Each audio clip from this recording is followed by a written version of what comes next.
Hello everyone! A hearty welcome to you all. In today's video of our Innovate Teaching Channel, we will learn completely about Sankhya philosophy, Yoga philosophy and Nyaya philosophy along with their educational implications.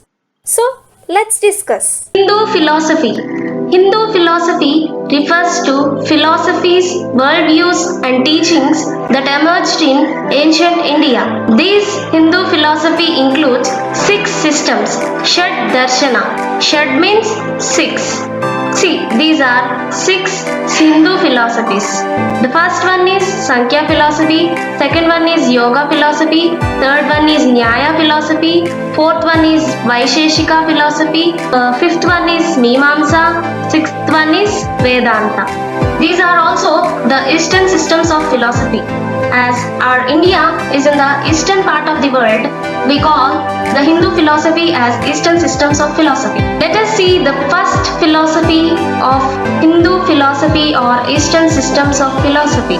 It is Sankhya philosophy. Sankhya philosophy has been propounded by the great seer Kapil. The sage Kapil proposed this Sankhya philosophy. Scholars have interpreted the word Sankhya into 2 ways. One is Sankhya, which means number, and the second one is Gyan, which means knowledge. The second meaning of Sankhya is the knowledge of divine. The divine knowledge pertains to the knowledge about body and soul, spirit and matter. We are going to discuss the second philosophy, which is Yoga philosophy. Maharshi Patanjali has been the propounder of Yoga philosophy.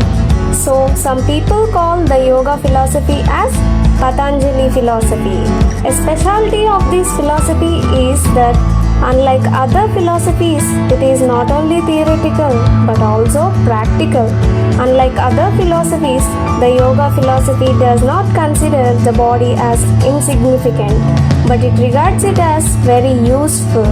This philosophy believes that the mind can be pure only when the body is healthy, and the purity of the mind will lead to the mental process. Now let us see Patanjali Yoga Sutras. What are Patanjali Yoga Sutras? Patanjali Yoga Sutras are 195 sutras in 4 padas. Samadhi pada 51 sutras, Sadhana pada 55 sutras, Vibhuti pada 55 sutras, Kaivalya pada 34 sutras. Completely 195 sutras are Patanjali Yoga Sutras. Samadhi pada, which means concentration and union.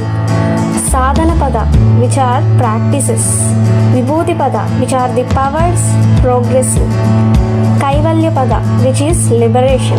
In this class we are going to see Ashtanga Yoga. There are 8-fold paths of yoga. Those are called Ashtanga Yoga. Which means 8. There are 8-fold paths of yoga which are called Ashtanga Yoga.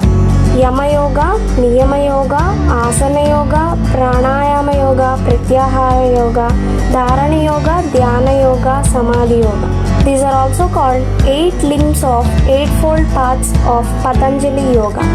Samadhi, Yamas, Niyama, Asana, Pranayama, Pratyahara, Dharana, Dhyana. First, let us define what is Nyaya philosophy. Gautama Akshapada was the first to systemize the Nyaya Sutras about the 2nd century BC. Then, what is Nyaya? As Nyaya is derived from the Sanskrit word, it literally means justice, rules, method or judgment. Thus, Nyaya philosophy is the philosophy which deals with all these justice, rules, methods and judgments. The profound work done by Gautama is in the form of 521 Nyaya Sutras which were divided into 5 adhyayas, like 5 books.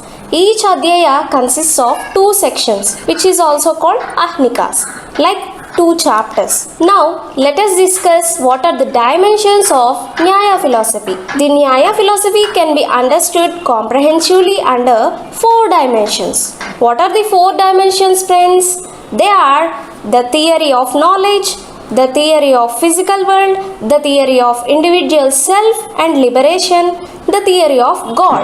Next, let us discuss what are the aspects of Nyaya philosophy. This Nyaya philosophy can be an elaboration of 16 philosophical issues or aspects. They are Pramana, Prameya, Samsaya, Prayojana, Drishtanta, Siddhanta, Avayana, Tarka, Nirnaya, Vada, Jalpa, Vitanda, Hetva Bhasa, Chala, Jati, Nigrahasthana. These 16 are the philosophical issues of Nyaya philosophy. The educational implications of Sankhya. Aims of Sankhya philosophy: to liberate the soul, to liberate the self, to train all the organs appropriately, to provide the true knowledge about the real self, to train the children with right proportion of gunas.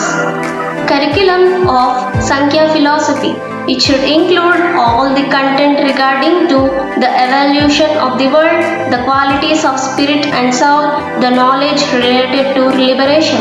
The methods of Sankhya philosophy. The skills required to acquire the self-knowledge through the three modes of pramanas of knowledge like perception, inference, shabda. Teacher. A teacher should play a crucial role in providing the guidance to acquire true knowledge and to discriminate between the real self and non-real self. Discipline. It suggests individual freedom through self-discipline. People.